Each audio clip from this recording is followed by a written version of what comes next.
Ай, эй, ой, ой-ой-ой, эх, ц, фу, ого, пф. Всем привет и добро пожаловать на мой канал. Меня зовут Алина, и я помогаю тем, кто учит русский язык как иностранный, заговорить на нем более уверенно и естественно. Сегодня хочу вам рассказать о звуковых междометиях, или, проще говоря, о звуках, которые мы постоянно используем в своей речи. Понятное дело, не все сразу, но все они достаточно распространены. Поэтому активируйте субтитры, если они вам нужны, и приготовьтесь узнать что-то новое. А мы начинаем. Ай! Чаще всего мы так говорим, когда нам больно. Ай! Например, я обожглась, когда что-то готовила. Или споткнулась и подвернула ногу. То есть это физическая боль. Ай, больно! Боль – это не единственный признак, когда мы можем использовать это междометие, но, как по мне, он самый частый. Еще можно сказать в качестве одобрения «Ай, молодец!» или «Ай, спасибо!» Я это, кстати, часто пишу в комментариях. Но это те случаи, когда после междометия еще используется какое-то слово, а не когда оно само по себе. «Ой» тоже может означать боль, но еще и удивление, испуг, радость, сожаление, в общем, практически все, что угодно. Ой, я совсем забыла, что мы договаривались сегодня встретиться. Ой, как больно! Или ай, как больно! Ой, как я за тебя рада! И так далее. Еще можно сказать не просто ой, а ой-ой-ой. И в этом случае будет означать, что человек чем-то обеспокоен или о чем-то жалеет. Например, купила я книгу, иду довольная по улице, спотыкаюсь, эта новенькая красивая книга падает в грязь и пачкается. И я говорю, ой-ой-ой, ну как же так, вот это я растяпа. Эй! Так мы говорим, когда хотим кого-то окликнуть и привлечь внимание. Например, эй, ты меня слушаешь? Эй, с кем я разговариваю? Эй, я здесь! И синоним эй будет ау. Этим междометием тоже можно привлечь внимание, но оно чуть более резкое, чем «эй». Например, если я скажу «Ау, ты меня слушаешь?», у меня даже интонация меняется, потому что с моей стороны это как бы претензия.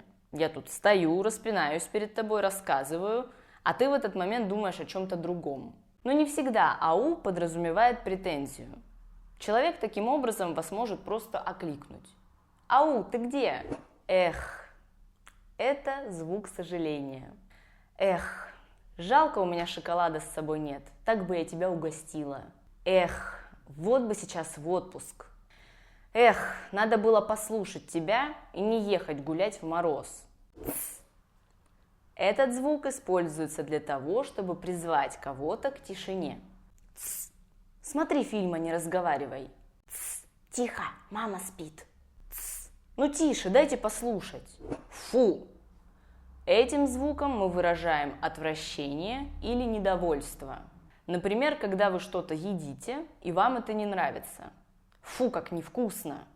Или когда чувствуете неприятный запах. Фу, воняет! Или когда чего-то или кого-то испугались.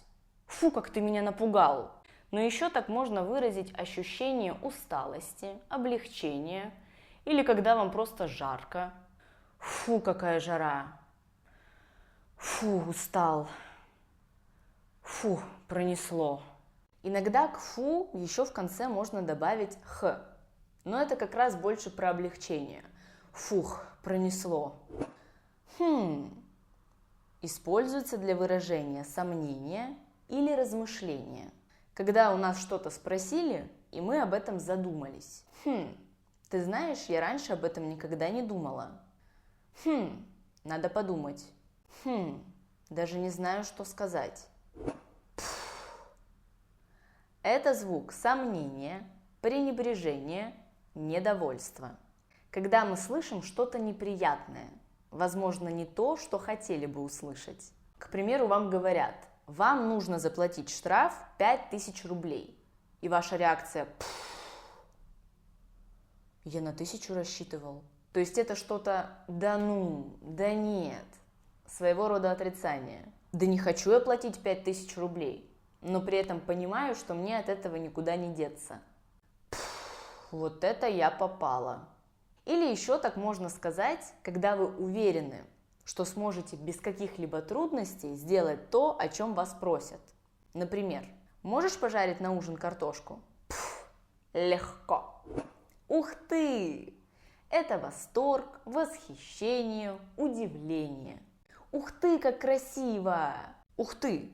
Я не думал, что ты так быстро соберешь эти пазлы. Ух ты, как сегодня ярко светит солнце! Ух ты можно заменить на вау. Это его близкий синоним. Ура! Это тоже про радость и восторг. Ура! У меня наконец-то появился телевизор. Ура! Я еду в отпуск. Я сдал экзамен. Ура! Поздравляю! Ого! И это тоже может выражать восхищение или удивление. Например, ого, на улице мороз минус 30 градусов. Ого, сколько у тебя книг. Ого, как быстро пролетело время. Уже пора идти спать. Ага. Это не то же самое, что и ого, хотя они могут показаться похожими. Ага используется для подтверждения или понимания. Вам что-то рассказывали, объясняли, и вы в конце говорите «ага, понятно». Или «мы сегодня в 5 встречаемся». Ага. То есть зачастую ага можно заменить на да. Простое да. Ну. Наверное, самое популярное междометие, которое мы используем везде, где только можно. Оно выражает побуждение, удивление, ожидание, нерешительность, в общем, все, что угодно. Подробно я на нем останавливаться не буду, потому что у меня есть целое видео, посвященное этому междометию. А здесь приведу пару примеров, чтобы было понятно, как его использовать. Ну, чего ждешь? Ну, может, лучше подождем Дашу? А то еще обидится, что ушли без нее. Ну, не думаю. Блин, сложно. Вот это, если честно, не знаю, как изобразить буквами. Но это то, с чем можно выразить возмущение или недоумение. Этот звук воспроизводится носом, то есть я его делаю с закрытым ртом. А зачем он так сделал? Да уж, что-то вроде этого. Еще, когда вам что-то рассказывают, и вы, возможно, этого не знали или не сразу поняли, но когда поняли, говорите «А, теперь понятно». Вон оно что. Буду знать. Ну и еще есть что-то вроде угу или когда мы хотим сказать да или нет. Но эти звуки, наверное, используются не только в русском. Мне кажется, они универсальные. Но лучше вы скажите, используются ли они в ваших языках. На самом деле звуковых междометий очень много, и у них могут быть разные значения. Но я привела самые популярные и часто используемые. Примеры я добавила для наглядности, чтобы вам было понятно через контекст, как эти звуки использовать. Но практически все они могут использоваться без продолжения. То есть ого, ура, ух ты, эй, ай и так далее. Вы можете выразить этот звук и дальше ничего не говорить, потому что, исходя из ситуации, и так будет понятно, что вы имеете в виду. Но тут, как всегда, все зависит от контекста. Можно говорить разными способами. Если я не добавила какие-то звуки, пишите об этом в комментариях, чтобы сделать этот список еще более полноценным. Ставьте лайк на видео, если оно вам понравилось, и подписывайтесь на канал, если еще не подписаны. Спасибо, что смотрели, надеюсь, вам было полезно, и увидимся в следующем видео. Пока-пока! Baby, you give me ice and fire. You're giving me wind and rain. You're some kind of butterfly.